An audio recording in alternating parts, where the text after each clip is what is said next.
नमस्कार, प्रणाम, सत श्री अकाल। मैं आपका साथी राजेश। कैसे हैं आप सभी? आशा करता हूं कि आप बहुत अच्छे होंगे और आपके परिवार में खुशहाली होगी।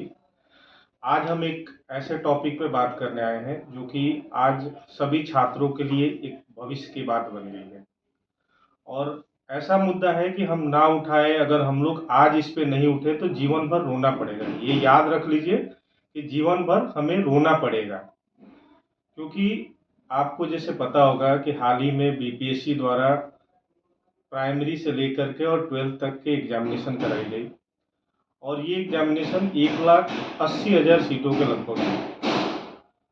और इसमें क्या पाया गया कि सरकार के दबाव कहें या आयोग की जल्दबाजी कहें कि इसमें बहुत सारी त्रुटियां हो गई।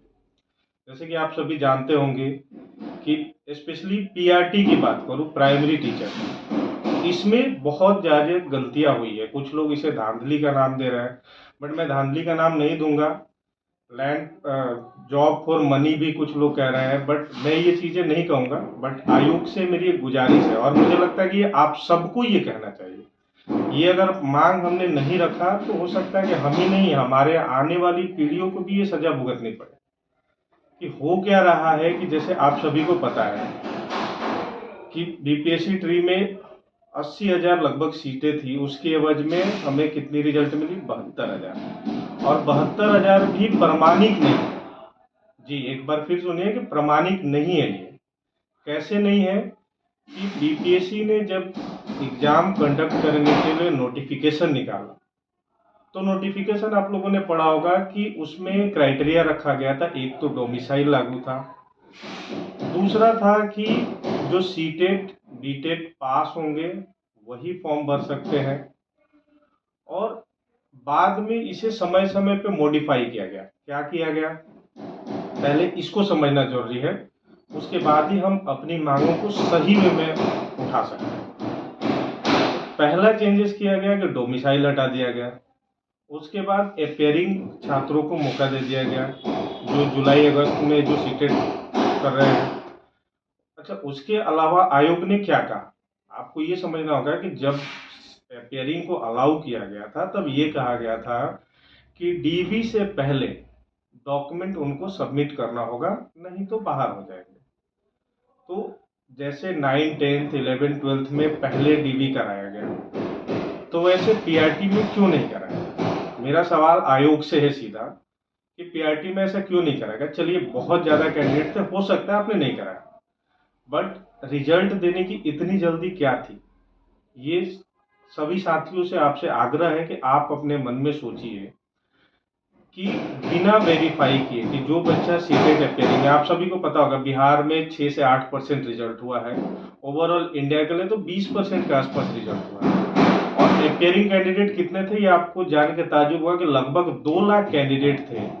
3,80,000 3,90,000 के करीब जो डीएलएड धारी थे, उनमें से 2 लाख कैंडिडेट ऐसे थे जो सीटेट क्वालिफाइड नहीं थे, वो अपेयरिंग में थे।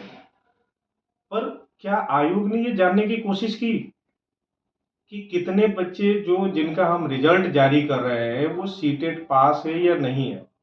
आज बीपीएससी चेयरमैन का एक ट्वीट भी आया, आप सभी को पता होगा। उस ट्वीट में क्या कहा गया? ये कहा गया कि हम रिजल्ट कार्ड जल्द ही जारी करेंगे।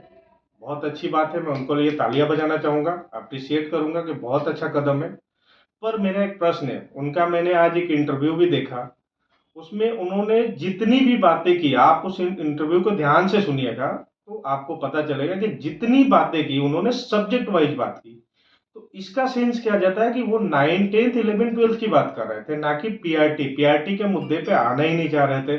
जो भी उन्होंने सेकंड मेरिट लिस्ट की बात की, उसमें क्या कहा उन्होंने कि सब्जेक्ट वाइज जो रिक्तियां रह जाएगी उसमें अगर कुछ कैंडिडेट हो तो हम ले लेंगे। तो सब्जेक्ट वाइज जहां बात आ गया तो वहां पीआरटी की तो बात ही नहीं आती, क्योंकि पीआरटी में क्या है आप खुद जानते हैं कि एक ही सब्जेक्ट था, उसमें दूसरा कोई सब्जेक्ट था ही नहीं, जीएस का था।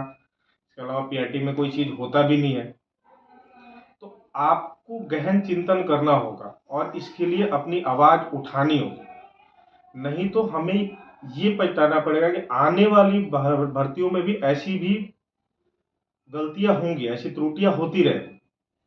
और इसका परिणाम होगा कि जो योग्य छात्र हैं वो रह जाएंगे और अयोग्य छात्र या तो सेलेक्ट हो जाएंगे या सेलेक्ट होने के बाद बाहर होंगे। वही रिक्तियां फिर अगेन एंड अगेन आते जाते रहेंगी, बट नौकरी आपको किसी को मिलना नहीं है।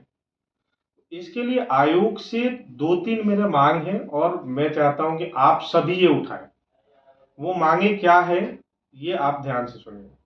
पहला चीज तो माननीय अतुल सर ने ये बोल दिया कि ठीक है हम रिपोर्ट कार्ड जारी करेंगे, बहुत अच्छी बात है, वो करें।